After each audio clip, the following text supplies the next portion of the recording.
Chaque année, des centaines d'enfants disparaissent des rues du Kenya. Mais qui les enlève et où finissent-ils? Cela a toujours été un mystère, jusqu'à présent. Ils sont utilisés pour des sacrifices. Ces enfants disparaissent tout simplement des rues. Depuis plus d'un an, Africa Eye enquête sur le commerce clandestin des enfants au Kenya, en s'infiltrant pour dévoiler les réseaux qui enlèvent les bébés des mères sans abri. Personne ne viendra chercher cet enfant? Non, Combien de bébés avez-vous déjà vendus? 2. Qui vendent des enfants aux plus offrants dans des cliniques clandestines. Bonjour, ravi de vous voir. Je ressens de la douleur. De la douleur?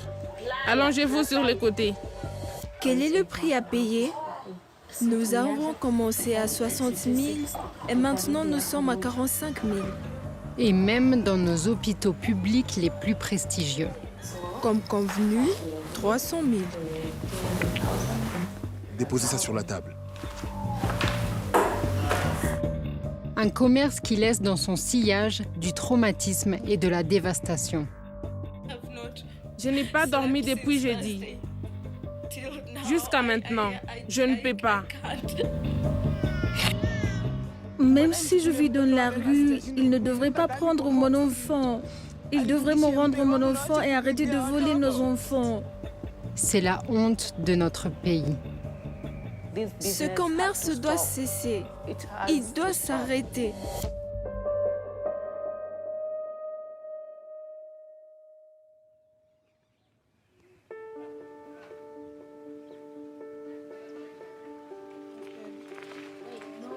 Yeah. Oh, They that's take the a one bite you of asked the me. pie. Another one, you mean? They've all had. Je m'appelle Njeri Mwangi. Voici ma famille. Nous avons eu la chance d'avoir 3 merveilleux enfants. I didn't even hear thank you. Did you? Thank you.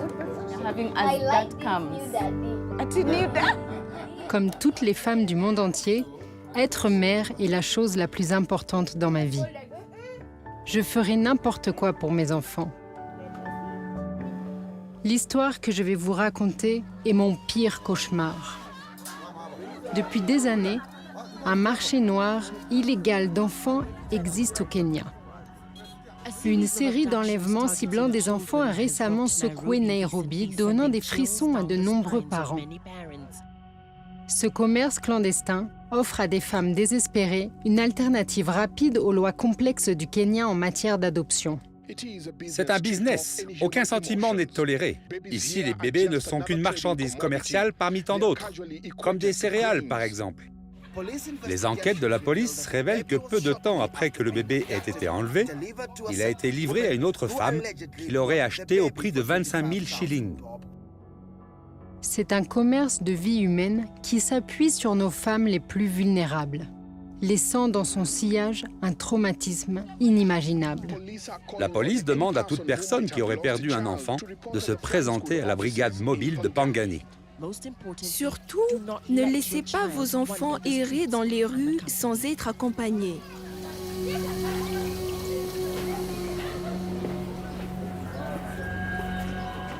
Depuis plus d'1 an, nous enquêtons sur ce commerce secret. La piste nous a menés dans les bidonvilles de Nairobi jusqu'à certains des hôpitaux publics les plus prestigieux du Kenya.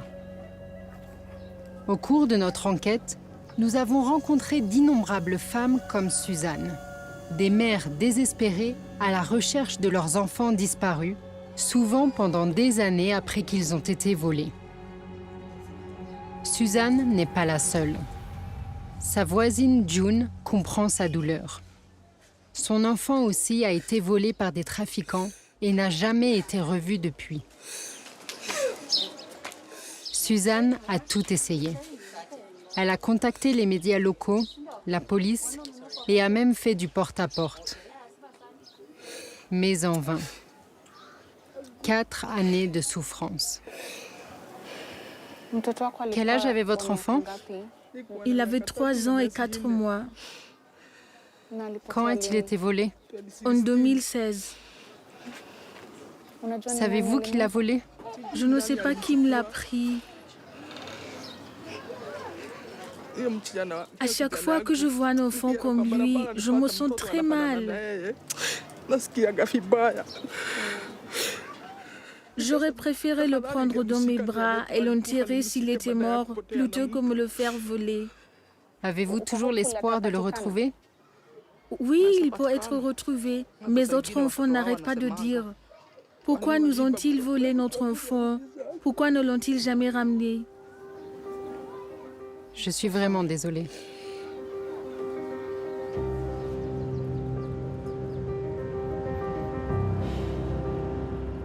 En tant que mère, j'ai été profondément touchée par les histoires comme celle de Suzanne.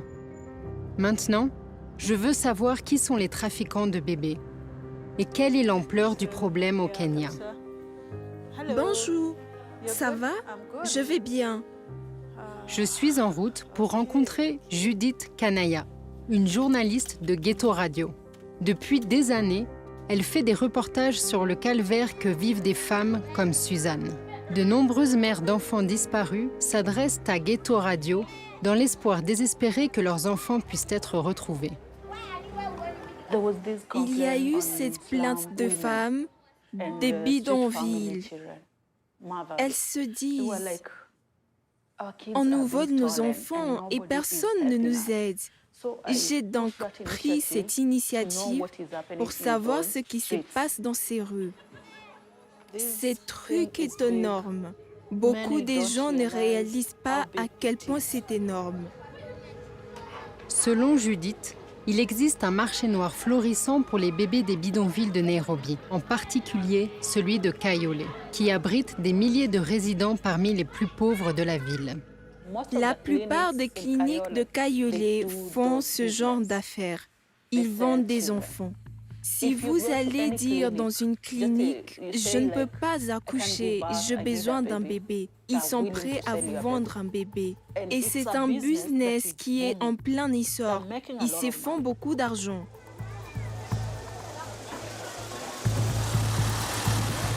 Judith est sur la piste d'une clinique illégale à Kayole où elle a entendu dire que des bébés étaient vendus. Il existe des dizaines de cliniques sans licence dans cette région. Elles disposent souvent de salles d'accouchement pour les futures mères. Et la rumeur dit qu'ils sont des foyers de trafic d'enfants. Cette clinique est dirigée par une femme connue sous le nom de Mary Auma, qui prétend être une ancienne infirmière ayant travaillé dans certains des plus grands hôpitaux publics de Nairobi. Entrez. Judy a convaincu Mary qu'elle est incapable de concevoir et qu'elle désire acheter un enfant. Je suis allée dans sa clinique et je trouvais 2 femmes dans la salle. Les femmes ont les premières douleurs et sont presque sur le point d'accoucher. Celle-ci est enceinte de 8 mois et demi et est presque prête à accoucher. Mary essaie de vendre un des bébés à Judy avant même qu'il n'ait quitté l'utérus. Mary désigne l'une d'entre elles qui, selon elle, a déjà accepté de vendre son enfant. Celle-ci demandait si je vous avais parlé et si le marché était conclu. Elle veut que vous preniez le bébé dès que Laura a accouché. Elle veut de l'argent. Son homme l'a quittée. Le propriétaire l'a expulsée de sa maison. Allonge-toi sur le côté. Les femmes sont dans une douleur intense et ont besoin d'attention. L'associé de Mary est sollicité pour aider.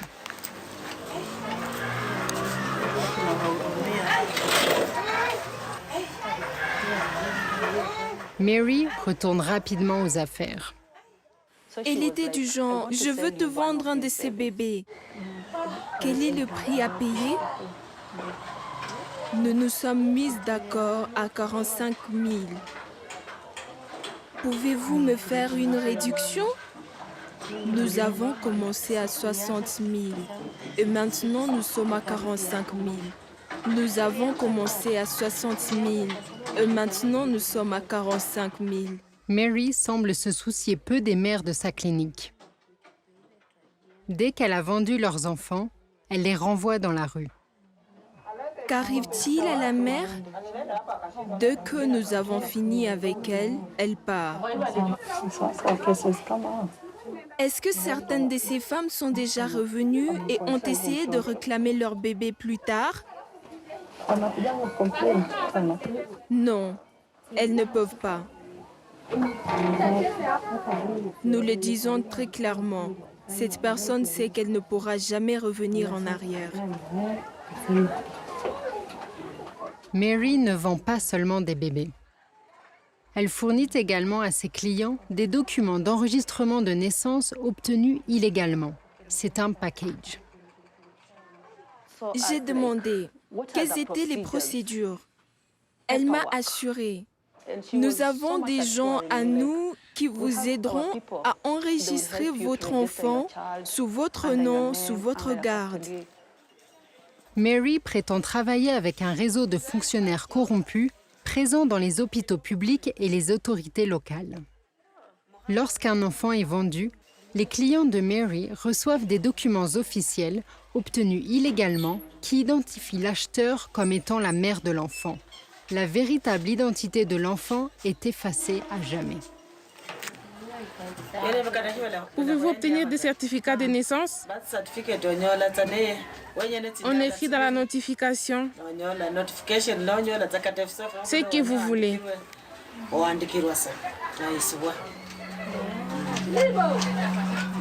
Mary promet de téléphoner à Judith quand les bébés seront nés. Je suis choquée de voir que des enfants sont vendus si ouvertement ici, au cœur de Nairobi.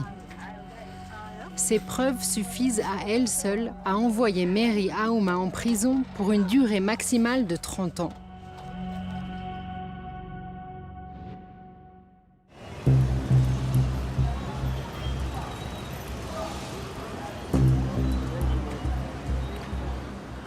Les enregistrements secrets de Judith semblent confirmer l'existence d'un marché noir florissant d'enfants au Kenya. Mais notre enquête allait bientôt prendre une tournure encore plus sombre. On estime que près de 60 000 enfants dorment dans les rues de Nairobi. Ils sont eux aussi devenus des cibles privilégiées des trafiquants d'enfants. Ce sont nos vêtements. Et voici nos couvertures. Ces boîtes sont nos lits et si elles sont grandes, c'est bon. Quand il pleut, nous devons acheter de nouvelles boîtes parce que nous n'avons nulle part où les mettre en sécurité. Je suis contactée par Rebecca. Elle est sans abri depuis des années et a élevé ses enfants dans les rues de Nairobi. Elle connaît mieux que quiconque les dangers auxquels sont exposées les mères sans abri. Nous ne dormons pas bien. Nous devons être vigilants. Vous pouvez faire une sieste dans le parc et ils viennent vous voler votre bébé. J'ai même pris un homme en flagrant délit. Vous ne pouvez pas laisser votre enfant même pour aller aux toilettes. Vous devez rester vigilant car votre enfant peut tout simplement disparaître.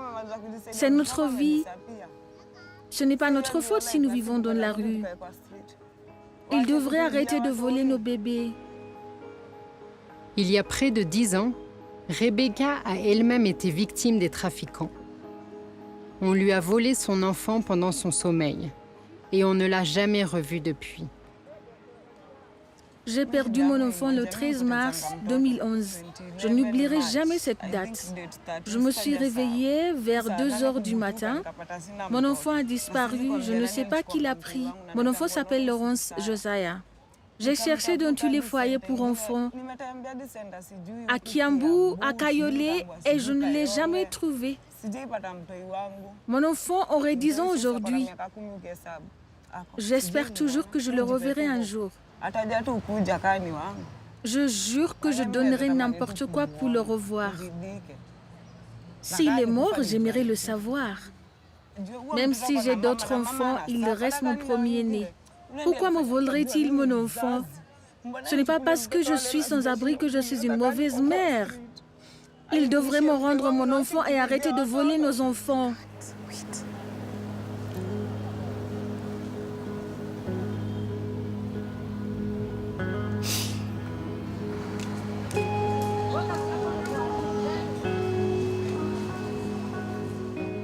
J'ai rencontré aujourd'hui 3 femmes qui ont perdu leurs enfants. Ils ont été enlevés dans la rue pendant leur sommeil. Elles ne les ont pas vus depuis tant d'années. Elles ne savent pas s'ils sont vivants ou morts. Elles ont encore l'espoir de voir leurs enfants un jour. J'espère qu'elles retrouveront leurs enfants un jour. Mais qui sont les personnes dans l'ombre qui s'attaquent à ces femmes?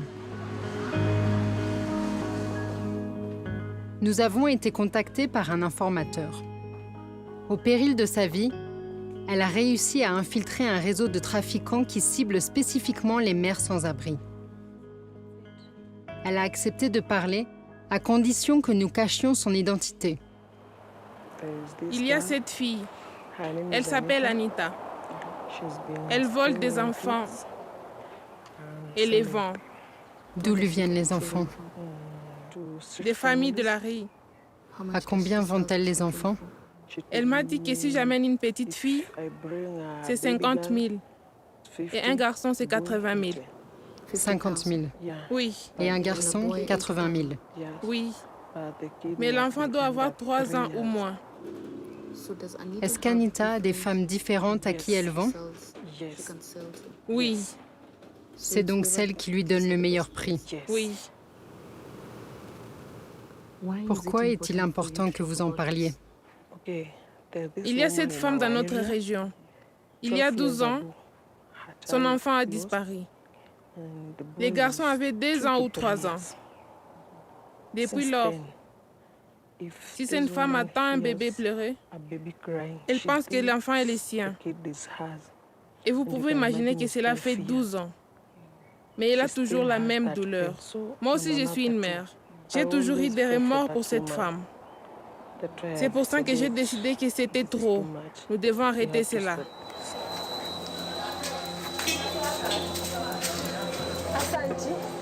Notre contact a réussi à convaincre Anita par rapport au vol de bébés. Elle accepte de s'infiltrer. Mais les risques sont élevés. Anita est une grande consommatrice de drogue et elle a un passé de violence. Y a-t-il un endroit où on peut prendre un verre? Là-bas. Allons nous asseoir dans ce bar. Anita prétend travailler pour une femme d'affaires locale qui achète des bébés volés à des petits délinquants et les revend pour faire d'énormes bénéfices. Mais où est-ce que les enfants atterrissent exactement? Je n'arrête pas de me demander où est-ce qu'elle amène ses enfants. Il y a 2 choses. Premièrement, certaines femmes sont stériles, donc pour elles, c'est une sorte d'adoption. Certaines les utilisent pour faire des sacrifices. Vraiment? Oui, ils sont utilisés pour des sacrifices. Ces enfants disparaissent tout simplement des rues et on ne les revoit plus jamais. Anita, depuis combien de temps faites-vous cela? Pas longtemps. Environ 3 ans. Anita joue un jeu dangereux. Chaque fois qu'elle vole un enfant, elle risque une lourde peine de prison. Et d'après notre source, Anita est une voleuse d'enfants prolifique. Savez-vous combien d'enfants elle a pu prendre? Je lui ai demandé une fois et elle m'a dit qu'elle en avait pris 10. C'est dont elle se souvient. Mais combien y a-t-il d'Anita dans nos rues? La réponse est simple. Nous ne savons pas, tout simplement. Il n'existe pas de statistiques fiables sur la traite des enfants au Kenya. Pas de rapports gouvernementaux, pas d'enquête nationale complète. Nous n'avons aucune idée de l'ampleur réelle du problème de la traite des enfants. Il ne faut pas longtemps avant qu'Anita appelle notre source pour une autre rencontre. Elle nous dit que son patron a fait pression sur elle pour qu'elle voie d'autres bébés. Et Anita semble contrainte. Elle a dit qu'elle voulait un enfant plus jeune, mais j'ai eu un enfant de 3 ans. Où avez-vous trouvé l'enfant? Où était-il? Par ici. Était-ce celui d'un colporteur ou d'une femme sans abri? Juste au moment où elle se promenait, la mère était nouvelle dans les rues. Elle semblait ne pas être bien mentalement. Elle semblait confuse et n'était pas consciente de ce qui se passait. Elle vous a donc confié son enfant? Oui, elle m'a fait confiance pour son enfant. Comment avez-vous convaincu l'enfant de venir avec vous? Veuillez m'expliquer, je ne comprends pas. Vous traitez l'enfant avec gentillesse comme si c'était le vôtre. Pourquoi a-t-elle fait ça? Elle m'a dit qu'elle était désespérée, qu'elle n'avait plus rien à perdre. La présence d'Anita est une mauvaise nouvelle. C'est ce que je peux dire.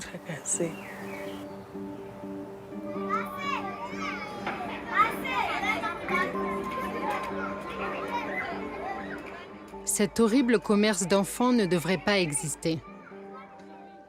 Il va à l'encontre des valeurs traditionnelles qui nous sont chères en tant qu'Africains. Des valeurs qui nous lient ensemble en tant que communauté et en tant que peuple. Le bien-être de nos enfants n'est pas seulement la responsabilité des familles individuelles, mais aussi de la communauté entière. Alors pourquoi ce commerce illicite de vie humaine semble-t-il florissant? Bonjour. Je suis allée rencontrer Mariana Munyendo, fondatrice et PDG de Missing Child Kenya. À notre arrivée, Mariana venait de recevoir un appel d'un parent désespéré, dont l'enfant avait disparu. Êtes-vous la mère de l'enfant disparu? D'accord. C'est juste un des quelques 600 cas que Mariana a enregistrés au cours des 3 dernières années. Quel est son âge? 13 ans? La majorité d'entre eux ont été ici à Nairobi. Si vous m'envoyez tout cela, je mettrai en place une alerte pour notre réseau de policiers et les foyers d'enfants. Ce soir, avant que tout cela ne ferme. Quelle est l'ampleur de ce problème au Kenya selon vous? C'est un problème très important au Kenya. Il y a beaucoup de sous-déclarations, il y a beaucoup de questions culturelles et il y a beaucoup de cartels établis depuis très longtemps qui se protègent entre eux. L'une des principales raisons que nous avons, c'est que nous sommes africains. Nous avons la culture selon laquelle, pour conserver un mariage, nous devons avoir un enfant et que celui-là doit être un garçon. Donc si vous retournez au village en étant stérile, on vous appellera un morceau de bois sec. Alors que faites-vous pour sauver votre mariage? Vous volez un enfant. Savez-vous quelque chose sur la quantité d'enfants vendus en fonction du sexe ou de leur âge? Le trafic d'enfants est un commerce qui a donc des demandes et des offres. Il y a eu un événement survenu en 2016. Les revenus moyens d'un Kenyan étaient de $2 500 américains. À ce moment-là, les enfants étaient vendus dans des bidonvilles pour environ $3 000 américains. Cela rendait donc la traite très lucrative. Pourquoi devais-je travailler pendant une année entière pour $2 500 alors que je peux rapidement prendre un enfant et le vendre à $3 000 américains? Et si j'en vends 3, 4 ou 5, j'ai fait de bonnes affaires. Les profits de la traite des enfants sont énormes. Mais les opportunistes désespérés comme Anita ne peuvent que rêver de telles richesses. Elle convoque notre informateur à une rencontre. À sa grande surprise, elle découvre qu'Anita a volé un autre bébé. Anita, où avez-vous eu ce bébé? Elle me l'a donné et je suis partie avec. Tu t'es enfui avec le bébé? Oui. Regardez, il est plutôt lourd à seulement 5 mois. Comment connaissez-vous l'âge de bébé? J'ai la carte d'hôpital, je l'ai aussi volée. Ainsi, lorsque vous vendez les bébés, donnez-vous aussi la carte de l'hôpital? Anita affirme qu'elle a déjà un acheteur qui fait la queue pour le bébé et qui est prêt à lui payer 50 000. Dans une tentative désespérée pour empêcher la vente de l'enfant, notre informateur tente d'attirer Anita vers un marché plus lucratif.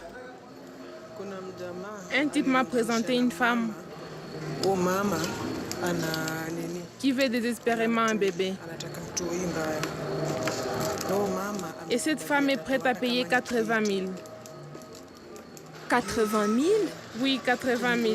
Bien mieux que les 50 000 qu'on vous propose. C'est un bon prix. Êtes-vous d'accord avec ça? Bien sûr, concluons l'accord pour demain si c'est possible. Demain? Faisons ça. Anita semble avoir mordu à l'hameçon. Maintenant, à nous d'essayer de sauver l'enfant et de sortir Anita de la rue.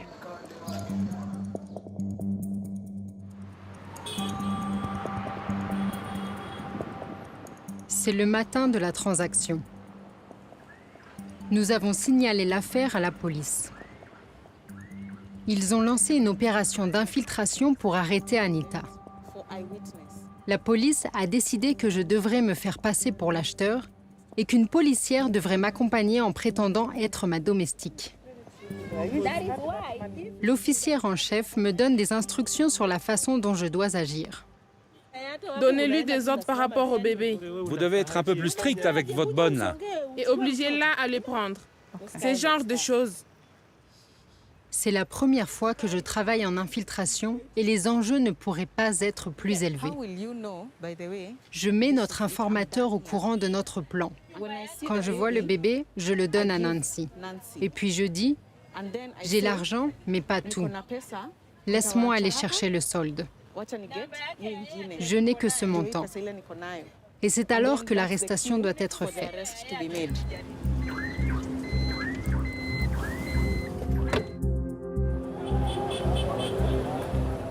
Nous devons convaincre Anita que je suis une vraie acheteuse. Nous n'avons qu'une seule chance de sauver l'enfant. Il faut que ça fonctionne. L'équipe est en place, donc nous nous dirigeons vers le point de rencontre. Anita nous a appelé à sa base une fameuse petite rue du centre-ville de Nairobi.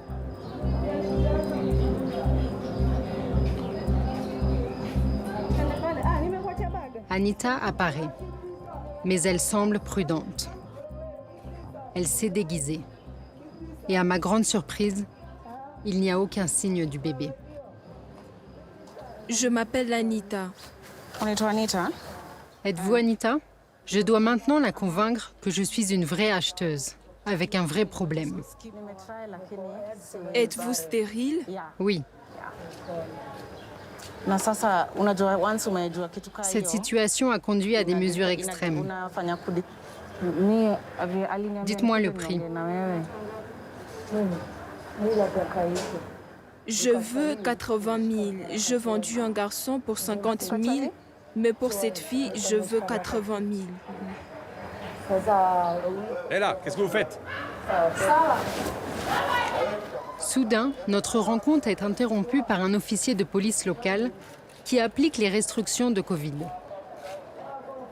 Il ignore qu'une opération de police est en cours et qu'Anita est la cible d'un coup monté. Allons-nous marcher ensemble? Marchons lentement. J'aurais pu vous demander de payer 100 000, mais je vous ai demandé de payer 80 000. Après le départ du policier, Anita poursuit les négociations. Elle semble désireuse de finaliser l'accord. Et elle m'assure que ce n'est pas la première fois. Rendez-vous à 17h ici. Êtes-vous sûr que je n'aurai aucun problème? Non. Personne ne viendra chercher cet enfant? Non. Combien en avez-vous déjà vendu? 2. Et personne n'a été arrêté? Non. Anita accepte l'accord. Nous sommes d'accord pour une rencontre plus tard dans l'après-midi. La première fois que je l'ai vue, J'ai paniqué parce qu'elle n'avait pas le bébé.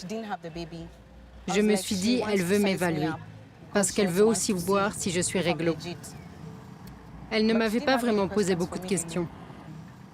Nous avons donc convenu que le bébé sera de retour à 5 heures ou plus tard et que nous devrions nous rencontrer à 5 heures précises. J'espère que cela se fera.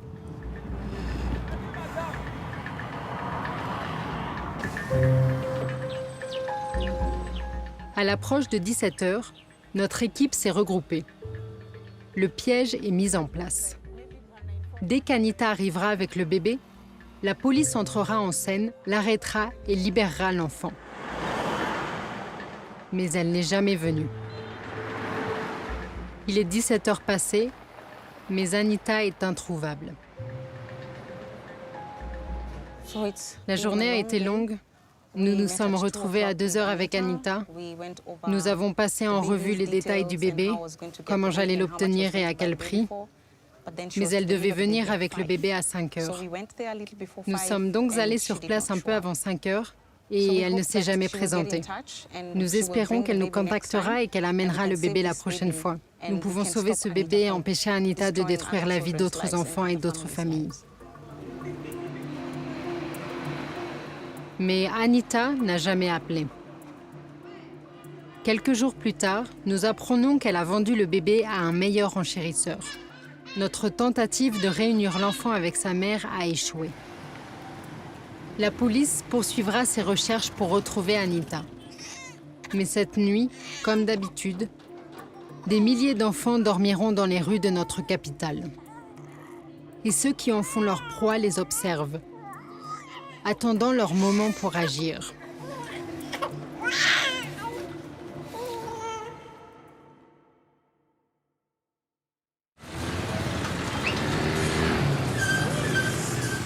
Plus nous creusons dans ce commerce secret, plus je me rends compte que ce ne sont pas seulement des opportunistes comme Mary Aouma ou des criminels comme Anita qui s'attaquent à nos enfants. Le problème a maintenant atteint certaines de nos institutions publiques les plus fiables. Selon nos recherches, des réseaux de trafic d'enfants opèrent dans les murs de certains des plus grands hôpitaux de Nairobi. En 2019, le journaliste de KTN, Hussein Mohamed, a lancé une enquête en infiltration sur les conditions de vie à Mama Lucy, un hôpital de Nairobi très fréquenté qui a fait l'objet d'allégations de mauvaises pratiques. Nous avons reçu des informations de mères qui sont venues à notre bureau nous dire qu'il se passait des choses tout à fait anormales, des irrégularités à l'hôpital de Mama Lucy Kibaki. Nous avons reçu des plaintes pour corruption à l'intérieur de l'établissement. Après avoir fait notre enquête, nous avons découvert que la plupart de ce que les mères disaient se passait réellement à l'hôpital. L'équipe d'Hussein a enregistré des images choquantes sur les conditions épouvantables qui règnent dans la maternité de l'hôpital. Hussein a également trouvé des preuves irréfutables de trafic d'enfants au sein de l'établissement. Nous avons filmé une infirmière de la maternité nous disant qu'il y a eu des problèmes ou des incidents au cours desquels des enfants ont été vendus. Qu'un couple est venu désirant un enfant et l'enfant a été vendu. L'infirmière nous a dit que si vous voulez un bébé, c'est à tel prix que vous pouvez l'obtenir. Vous pouvez donc vérifier que c'est bien le cas et que des gens en font un business. Lorsque nous nous sommes fait passer pour des acheteurs potentiels demandant à acheter un enfant, l'infirmière était disposée à le faire. Elle a dit qu'il fallait dépenser une certaine somme d'argent et que si on arrivait à s'organiser pour réunir l'argent, l'infirmière nous assurait qu'on aurait pu acheter l'enfant. Nous avons décidé d'enquêter sur les affirmations d'Hussein. En mars 2019, nous avons été approchés par un dénonciateur. Il a travaillé dans le secteur de la protection de l'enfance pendant des années. Il prétend avoir infiltré un réseau actif de trafic d'enfants opérant au sein de l'hôpital Mama Lucy Kibaki. Ce n'était pas le premier cas qu'il rencontrait. Il a affirmé avoir signalé de multiples cas de traite d'enfants dans plusieurs autres institutions. Mais aucune mesure n'a jamais été prise. Il a donc décidé de transmettre ces informations à Africa Eye. Il a identifié un homme qui, selon lui, était activement impliqué dans la vente d'enfants. Fred Le Paran, un travailleur social clinique employé par Mama Lucie. C'est le travail de Fred de protéger le bien-être des nouveau-nés vulnérables de l'établissement. Mais au lieu de cela, il semble prêt à les vendre au plus offrant. Pendant plus de 6 mois, notre source a infiltré le réseau de Fred, gagnant leur confiance et assistant même à des réunions où elle dit avoir assisté à la vente de bébés nés à Mama Lucie. Nous avons décidé d'enquêter sur ces allégations. Notre dénonciateur accepte de s'infiltrer et organise une rencontre avec Fred. Il lui dit qu'un ami de la famille l'a approché et qu'il veut désespérément acheter un enfant qui n'a pas encore été conçu. J'ai négocié avec la dame et elle propose 300 000 shillings. Je lui ai dit que je vous en parlerai afin qu'on puisse organiser une rencontre. Nous trois. Oui, oui. Avez-vous confiance en elle? La dernière fois, j'ai eu très peur. Je suis toujours nerveux. Oui, oui, pas de problème. J'ai confiance en elle, c'est une amie. L'accord est loin d'être conclu. Mais Fred semble déjà avoir un enfant à vendre. J'ai eu ce petit garçon à l'hôpital. Et il est en bonne santé? Ils l'ont amené hier. Où se trouve la personne qui a amené le bébé? Ils l'ont déposé il y a 2 semaines et 2 jours. Ils sont partis et ne sont jamais revenus. Elle est jamais revenue? Vous pensez pas qu'ils reviendront pour l'enfant? Non, je ne pense pas. Selon notre source, ce n'est pas la première fois que Fred vend un enfant de l'hôpital. Mais il reste prudent. La dernière affaire m'a fait peur. Supposons que nous faisons cela. Je veux un plan qui ne nous causera pas de problème plus tard. Qu'est-ce qu'on devrait faire? Qu'en pensez-vous? Si je la rencontre en tête-à-tête, elle saura que je travaille chez Mama Lucie. Tu lui as dit que je travaille chez Mama Lucie? Non, je ne lui ai pas dit. Je veux un accord clair et net. Fred accepte la rencontre.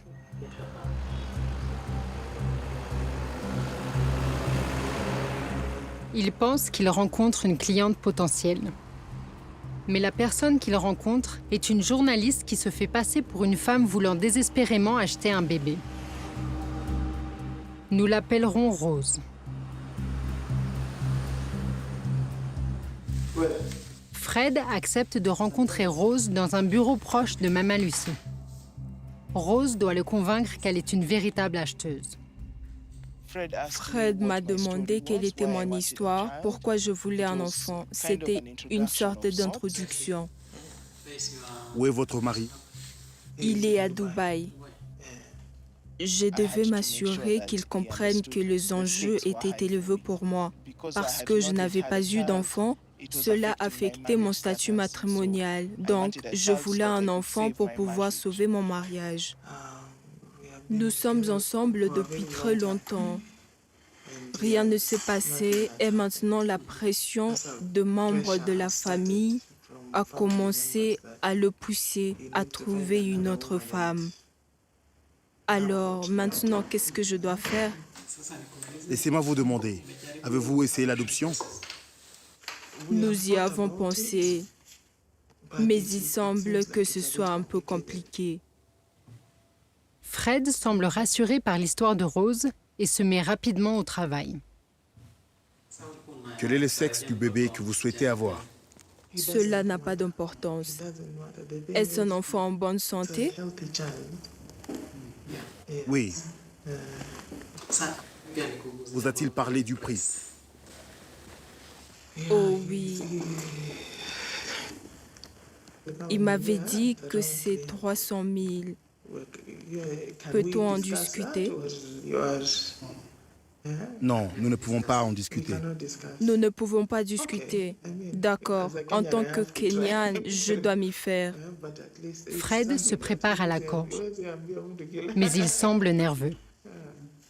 Il sait que si les choses tournent mal, il pourrait faire face à 30 ans de prison pour trafic d'enfants.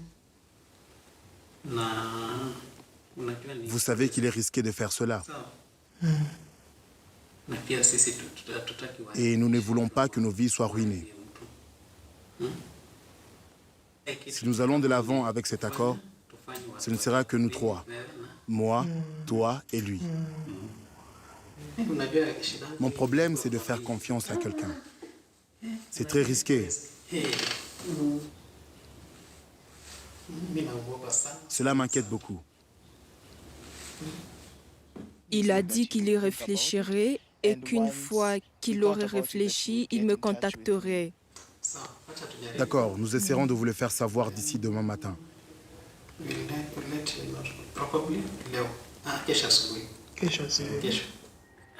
Nous ignorons totalement si Fred va tenir sa promesse.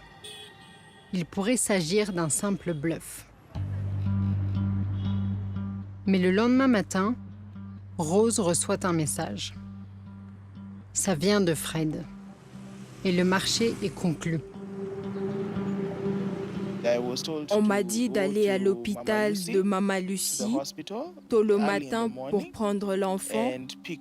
Alors je suis allée. Alors que Rose se dirige vers Mama Lucie, Fred convoque notre dénonciateur à la maternité de l'hôpital. Il a identifié un enfant qu'il veut voler et veut de l'aide pour couvrir ses traces. Êtes-vous prêts? Oui, je suis prêt. Mais la dame n'est pas encore là. 3 bébés de l'établissement ont été abandonnés par leur mère.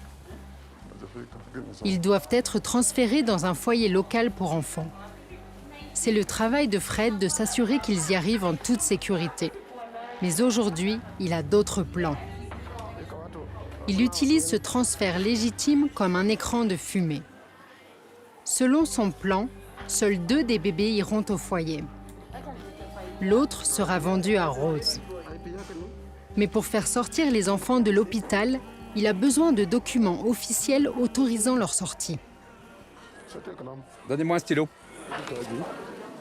Assurez-vous de bien écrire « abandonné ». C'est une simple escroquerie. Fred sait qu'une fois que les bébés ont quitté Mama Lucie, il y a peu de chances que quelqu'un de l'hôpital prenne la peine de vérifier que les enfants sont bien arrivés au foyer. Le personnel ne peut nullement imaginer qu'un enfant a été volé sous leurs yeux. Ma sœur, donnez-lui les résumés des décharges. L'autre aussi. Fred sait qu'il court un risque énorme. Mais il y a 3 000 $ en jeu. Et c'est un pari qu'il semble prêt à prendre. La paperasse est terminée et Rose est en train d'attendre. Notre source suggère de l'appeler, mais Fred est nerveux. Je voulais la faire venir. Comme si c'était quelqu'un qui nous aide ici. Nous allons la rencontrer. De cette façon, nous n'éveillerons pas les soupçons. Rose attend dans un véhicule près de l'entrée. Fred a convaincu les infirmières que c'est une employée du foyer d'accueil qui vient chercher les bébés. Il ordonne aux infirmières de les lui livrer. Son plan semble fonctionner. Il indique ensuite l'enfant qui sera donné à Rose. Un petit garçon. Celui-ci est pour cette dame. Ok. Allez par là jusqu'à la voiture. Les infirmières donnent les bébés à Rose. Elles ignorent totalement qu'elles se rendent complices de trafic d'enfants. On m'a montré l'enfant que je recevrais. C'était un petit garçon. Il y avait 2 autres enfants, donc il y avait 3 enfants au total que nous amenions au foyer pour enfants. Fred sort pour s'assurer que Rose a bien reçu son bébé. Mais il trouve alors une excuse pour partir. Ils vous aideront. Je dois retourner au travail. Je suis seul aujourd'hui. Patience est malade. J'ai un client qui attend. Laissez-moi passer le relais aux infirmières.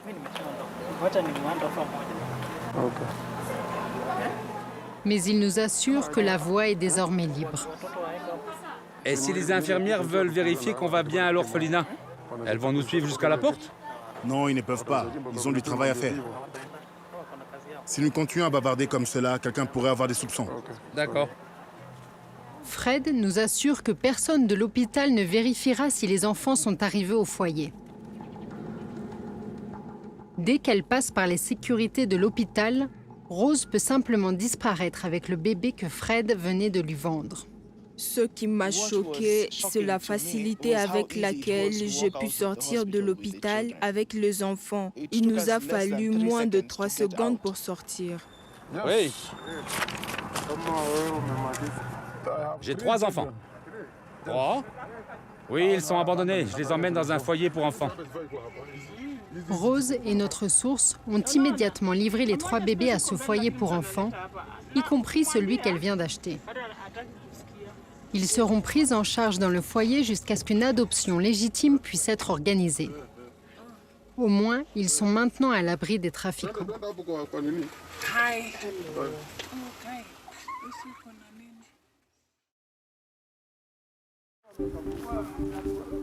Plus tard dans l'après-midi, Fred téléphone à Rose pour la rencontrer. Il pense que l'opération a été un succès. Maintenant, il veut son argent. Merci beaucoup, je suis heureuse, je suis très heureuse. Je suis venue avec l'argent, il voulait s'assurer que j'avais l'argent. Comme convenu, 300 000. Déposez ça sur la table.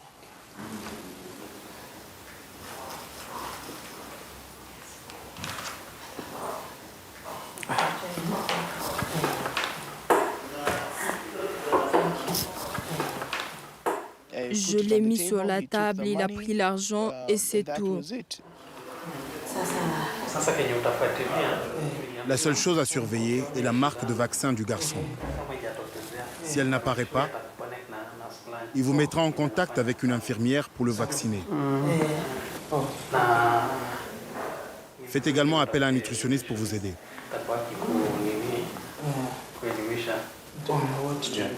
C'est parfait. Et faites attention, très attention. J'ai été choquée qu'une telle chose puisse se produire si facilement en Nairobi. Il n'a même pas demandé ma carte d'identité, il n'y avait absolument rien pour vérifier que j'étais une personne bien ou que cet enfant n'allait pas être utilisé pour quelque chose d'illicite. Combien d'autres personnes sont sorties de là avec 2 enfants entre leurs mains? Je remercie Dieu de m'avoir permis de sauver au moins un enfant. Cela fait plusieurs mois que Fred a vendu un bébé à notre journaliste infiltré. Nous avons entendu dire qu'il travaille toujours à l'hôpital de Mama Lucy Kibaki. Fred est chargé de s'occuper des enfants vulnérables. Mais au lieu de cela, il en profite pour se faire de l'argent à côté de son travail. Je ne comprends pas pourquoi quelqu'un ferait une chose pareille. Nous avons donc décidé de le confronter avec nos preuves. Nous avons des raisons de croire que vous êtes impliqué dans la traite d'enfants. Qu'avez-vous à dire à ce sujet? Moi? Oui, vous. Non. Vous avez vendu à un de nos informateurs un bébé pour 300 000. Qu'avez-vous à répondre? Arrêtez de me filmer. Prenez cette lettre. Vous pouvez me contacter ou m'appeler. Je vous remercie.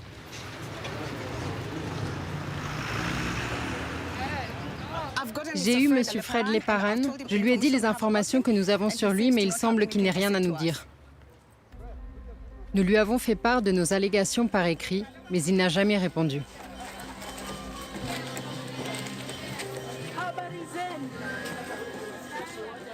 Il y a plus d'1 an, nous avons appris que Marie Aouma vendait des bébés au marché noir.